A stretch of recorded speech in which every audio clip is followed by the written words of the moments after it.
Shalom, shalom, queridos amigos, bienvenidos un día más a Israel a diario. Hoy es lunes 13 de enero, 13 del mes de Tevet. Llevamos 465 días de guerra con 98 rehenes todavía en la Franja de Gaza.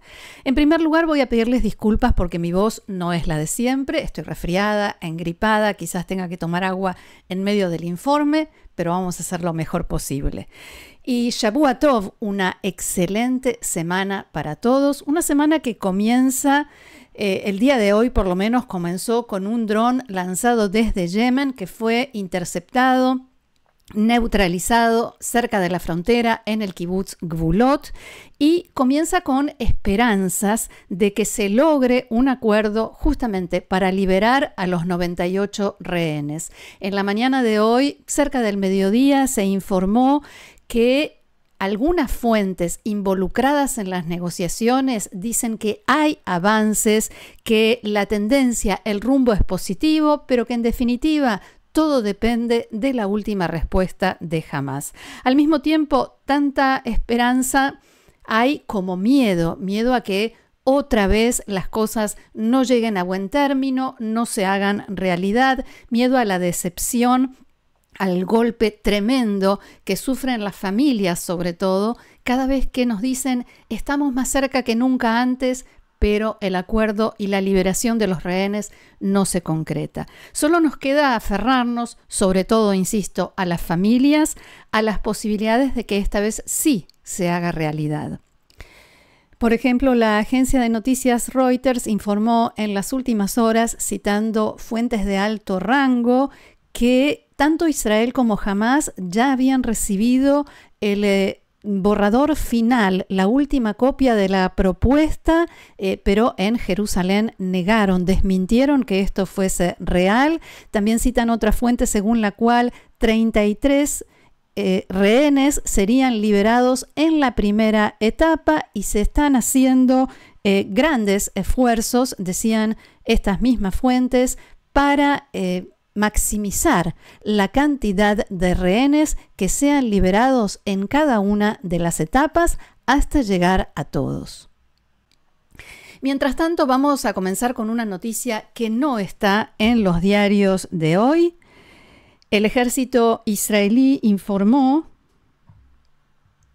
allí lo vemos, el ejército israelí informó que atacó varios objetivos de Hezbollah esta noche, entre ellos un lanzacohetes, un sitio militar y rutas a lo largo de la frontera entre Siria y el Líbano, utilizadas para contrabandear armas a Hezbollah.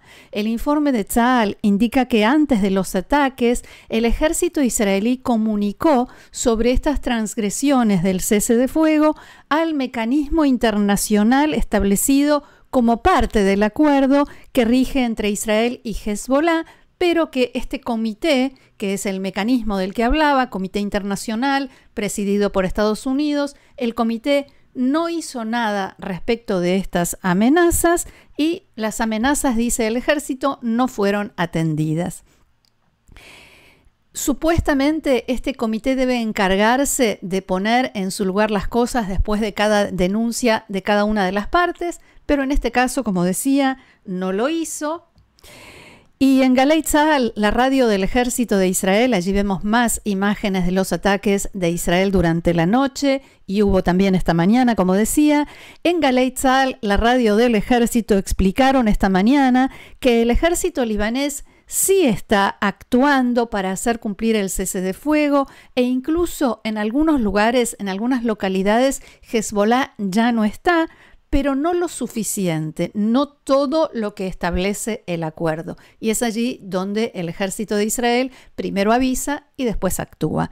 Los medios de comunicación libaneses informaron de ataques aéreos israelíes en varias zonas del país, especialmente la aldea Jumine al-Fauca en el distrito de Nabatie, y esto queda al norte del río Litani, 17 kilómetros al norte de la frontera con Israel. Ahora sí vamos a ir a las tapas de los diarios de hoy. Empezamos con Maariv, que abre su edición de hoy centrándose en el tema de las negociaciones por la liberación de los rehenes y cese de fuego entre Israel y Hamás en la Franja de Gaza. El momento de la verdad es el titular, con una imagen de una de las tantas protestas y los tantísimos reclamos de los familiares de los rehenes y ciudadanos israelíes que se unen a las manifestaciones. La bajada amplía y nos dice que se están haciendo grandes esfuerzos para llegar a un acuerdo con una fórmula para liberar a los rehenes antes de que el presidente electo Donald Trump ingrese a la Casa Blanca, asuma su cargo. Esto será el lunes próximo. En Egipto informaron sobre avances en las negociaciones. También, como decíamos en la mañana de hoy, se reportaron avances, pequeños avances. La delegación israelí encabezada por el jefe del Mossad sigue en Doha y al parecer esa es una buena señal. La delegación está compuesta, como decía, por el jefe del Mossad, David Barnea, el director del Shin Bet, Ronen Bar, el responsable del tema de los rehenes en las Fuerzas de Defensa de Israel, mayor general de la Reserva Nitzan Alon, y el asesor político del primer ministro Netanyahu, Ofir Falk. Otra buena señal, dijeron los analistas en Israel, si Netanyahu está enviando a toda la delegación y en especial a Falk, quiere decir que las cosas se están empezando a mover, o al menos así lo interpretaron. Todos ellos llegaron a Doha en la noche del sábado y siguen allí, lo cual también es una buena indicación. Todavía están conversando. Maariv también destaca en su primera plana y en la información en el interior del diario, como estamos viendo, la conversación que mantuvieron anoche el primer ministro Benjamin Netanyahu y el presidente de Estados Unidos, Joe Biden, una especie de resumen de lo que fue esta presidencia y la despedida de ambos. De los comunicados oficiales, como suele suceder, no se puede obtener demasiada información. En general, lo que está pasando dentro de la sala de negociaciones no se sabe, no hay filtraciones, no hay mucha información y eso, dicen los que saben, es otra buena señal. El comunicado de la Casa Blanca dice que Biden y Netanyahu discutieron las circunstancias regionales que cambiaron esencialmente después del acuerdo de cese de fuego en el Líbano, la caída del régimen de Assad en Siria y el debilitamiento del poder de Irán en la región. Respecto a los rehenes, el comunicado decía que Biden enfatizó la necesidad inmediata de un acuerdo de alto el fuego y liberación de rehenes, nada nuevo. Otros funcionarios de la Casa Blanca dicen que sí es posible llegar a un acuerdo, al menos de principios, antes del 20 de enero, la fecha en que asume Trump.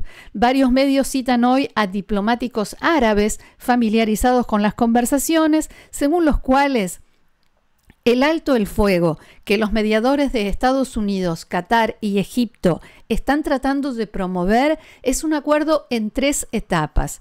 Y eso hace que en Israel exista el temor de que eso signifique que después de que sean liberados rehenes en la primera etapa, los que no sean liberados en ese momento sencillamente queden atrás. Y jamás quiere un alto el fuego permanente, quiere el cese de los combates, lo dijo desde el principio, lo venimos diciendo todo el tiempo, y que Israel no vuelva a atacarlos después de que se concrete la primera etapa de liberación de los rehenes. Esta cuestión sigue siendo un punto de discordia importante en las conversaciones, siempre según estas fuentes diplomáticas. Hay otras fuentes que dicen que ya está cerrado el tema de cuántos presos palestinos terroristas encarcelados en Israel serían liberados, que lo que no está cerrado es el tema de cuáles y cuántos son los rehenes que serían liberados en la primera etapa. Hay todo tipo de versiones y resulta realmente desesperante tratar de seguir todas y cada una, porque de eso, como decía al principio, depende la esperanza que uno tenga y el optimismo que pueda ponerle a esta situación. Y si bien persisten los desacuerdos entre las partes en conflicto, Canal 12 de Israel informó anoche que se lograron avances significativos y que tanto Israel como Hamás indicaron que están dispuestos a ser flexibles en temas en los que no lo fueron durante las rondas de negociaciones anteriores. Canal 12 también citó a altos funcionarios israelíes que dijeron que los próximos 2 días en Doha serán críticos para entender si es posible llegar a un acuerdo y que las condiciones para cerrar el acuerdo son óptimas. La emisora pública Kan también informó anoche que una fuente involucrada en las negociaciones le dijo que las conversaciones en los últimos días han sido productivas. Vamos al diario Haaretz de hoy, que titula informando en su primera plana que Netanyahu convocó a los líderes de los partidos de derecha de cara al acuerdo de liberación de rehenes. Y sí, es el momento en que voy a tener que tomar agua.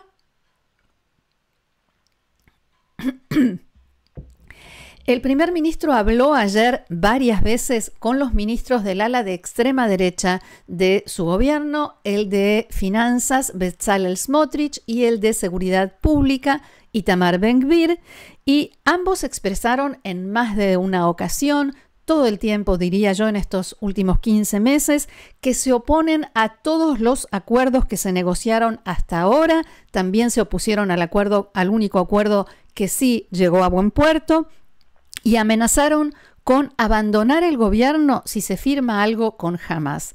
Las razones que esgrimen tienen que ver con, uno dice que no quiere ningún acuerdo en el cual no sean liberados todos los secuestrados, el otro dice que no quiere ningún acuerdo en el cual sean liberados terroristas de Hamás.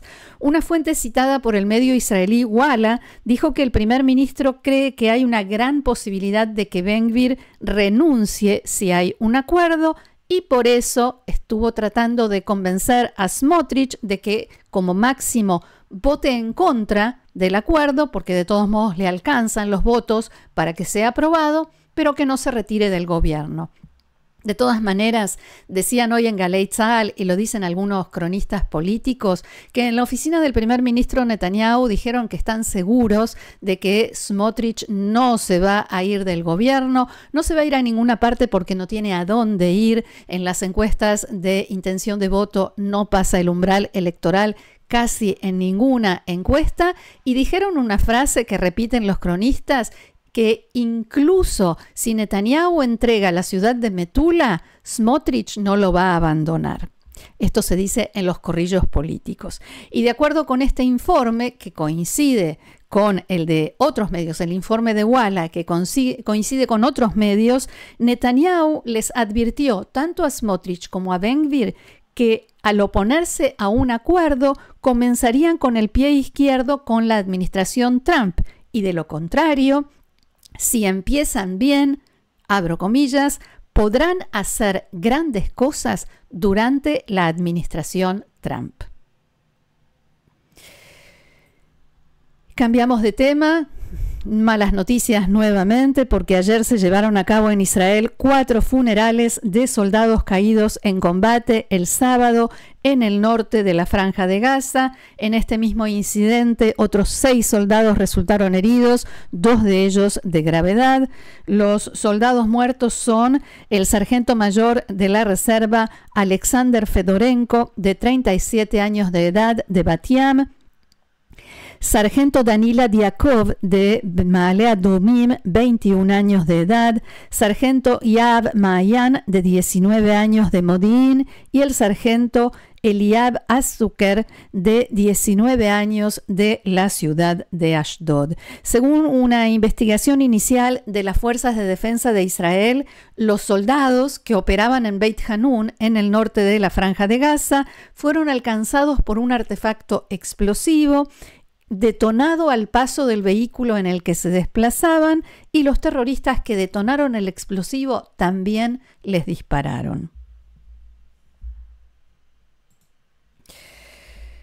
Y allí vemos a Tamar Edri, de 75 años de edad, que había resultado gravemente herida en un ataque con misiles de Hezbollah en Nahariya, en el norte de Israel, en noviembre, y que falleció anoche a causa de las heridas.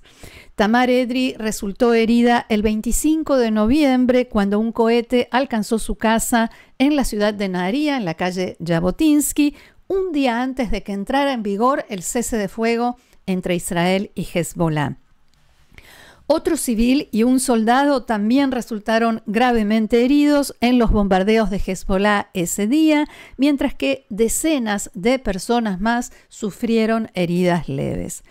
Y ahora vamos a ampliar el foco y pasamos a algunos asuntos relacionados con la región, con Medio Oriente. El mundo está evaluando la posibilidad de aliviar, si no retirar, las sanciones económicas que pesan sobre Siria a poco más de un mes de la caída de Bashar al-Assad. Las sanciones habían sido impuestas al gobierno de Assad desde 2011, cuando reprimió brutalmente las manifestaciones sociales en su país, a las que siguieron 13 años de guerra civil, también oprimidas con crueldad. Ayer se reunieron en Riad, como veíamos, diplomáticos de alto rango de Oriente Medio, Europa y Estados Unidos en dos encuentros diferentes. Siria estuvo representada por su nuevo ministro de Relaciones Exteriores, Asad al-Shaibani, y el nuevo gobierno de Siria, recordemos, es un detalle que debemos recordar, está liderado por Ahmed al-Shara, quien fuera dirigente de Hayat Tahrir al-Sham, el grupo que tiene sus raíces en Al-Qaeda y en ISIS, la organización Estado Islámico, y que fue dominante, fue quien lideró la coalición que terminó con el gobierno de Bashar al-Assad y anunció en diciembre pasado la disolución de su brazo armado. El nuevo gobierno sirio está tratando de proyectar una imagen completamente nueva, moderada, abierta, alejada del terrorismo y el extremismo, y presiona en base a esta nueva imagen para que le levanten las sanciones. Pero muchos países han declarado también en estas reuniones que prefieren esperar a ver cómo ejercen su poder las nuevas autoridades en Siria antes de tomar una decisión respecto de las sanciones. Al mismo tiempo, Arabia Saudita es el país que más está empujando y presionando para que las sanciones sean levantadas. El reino saudita busca abiertamente aumentar su influencia en Siria. El ministro de Relaciones Exteriores del reino, el príncipe Faisal bin Farhan, llamó a levantar las sanciones unilaterales e internacionales impuestas a Siria para permitir su desarrollo y reconstrucción. O sea, traduciéndolo a lo que en realidad quiso decir, nosotros queremos ayudar a Siria y no podemos hacerlo mientras estén vigentes las sanciones. El encuentro no dio el resultado que esperaba Arabia Saudita, no hay levantamiento inmediato de las sanciones, tampoco parcial, y el comunicado final, como suele suceder en este tipo de reuniones, el comunicado final solo dice, de una forma sumamente poética, pero nada práctica, que se debatieron los pasos a seguir para apoyar al hermano pueblo sirio y proporcionarle toda la ayuda y el apoyo en esta importante etapa de su historia. Fin de la cita, que en realidad no dijo nada. No cabe duda de que Arabia Saudita seguirá presionando porque quiere ayudar al nuevo gobierno sirio sunita y para ello, como decía, necesita superar el obstáculo de las sanciones internacionales. A propósito de lugares donde Arabia Saudita quiere extender y aumentar su influencia, nos vamos ahora al Líbano. Porque el flamante presidente libanés, Joseph Aoun, va a visitar Riad, invitado por el príncipe heredero saudita, Mohammed bin Salman. El comunicado allí lo vemos junto a Joseph Aoun, junto al primer ministro Mikati. El comunicado decía que Arabia Saudita será el primer viaje al extranjero de Aoun en su nuevo cargo, pero no especifica una fecha para la visita. En la mayoría de los casos, hablar del presidente de un país es algo normal, habitual, pero en el caso del Líbano, como lo vimos la semana pasada, no lo es una gran hazaña, un gran logro. Cuando nos despedimos en nuestro último reporte antes del fin de semana, se estaba llevando a cabo la votación en el Parlamento libanés. Estaban en realidad en un receso entre la primera y la segunda ronda. El presidente del Parlamento, Nabih Berri, estaba tratando de convencer a todas las partes de que sí o sí la elección tenía que salir bien ese día, y así fue. No había presidente, recordemos, en el Líbano desde hacía 2 años, y por lo tanto había un gobierno interino, porque el presidente es quien designa al primer ministro. Y este gobierno interino no podía hacer reformas económicas porque eso no está permitido por la ley. Solamente un gobierno permanente puede hacerlas. Y como no se podían hacer las reformas económicas, entonces el Líbano no pudo recibir la ayuda financiera del Fondo Monetario Internacional y de países donantes que le exigen como condición esas reformas económicas. Y como esto, muchos otros temas estaban trabados en el gobierno y en el Parlamento. ¿Por qué? Porque el dúo chiita, como lo llaman los medios libaneses a los partidos chiitas Hezbollah y Amal, impedían la elección de un presidente a menos que fuera su candidato Suleiman Frangieh. Después de muchas negociaciones, muchas conversaciones y muchísima presión, unas horas antes de la votación, Frangieh se bajó de la carrera, retiró su candidatura y anunció que apoyaba la de Joseph Aoun, quien es el ahora ex comandante en jefe del ejército del Líbano, y contaba con el apoyo de Estados Unidos, Arabia Saudita y de Occidente en general. Y finalmente fue elegido presidente del Líbano. Por supuesto, los opositores, especialmente Hezbollah y Amal, se quejaron, protestaron por esto, por la presión internacional, incluso a los gritos durante la sesión. Hubo algunas discusiones muy subidas de tono. Y uno de los legisladores decidió expresar esta queja en la papeleta en la que le tocó escribir el nombre del candidato por el que iba a votar. En lugar de Joseph Aoun, escribió Joseph Amos bin Farhan, para decir que la elección de Joseph Aoun no era una elección de los libaneses, sino de Amos Hochstein, el enviado de Estados Unidos para el Líbano, y de Yazid bin Farhan, que es el encargado del tema Líbano en el Ministerio de Relaciones Exteriores de Arabia Saudita.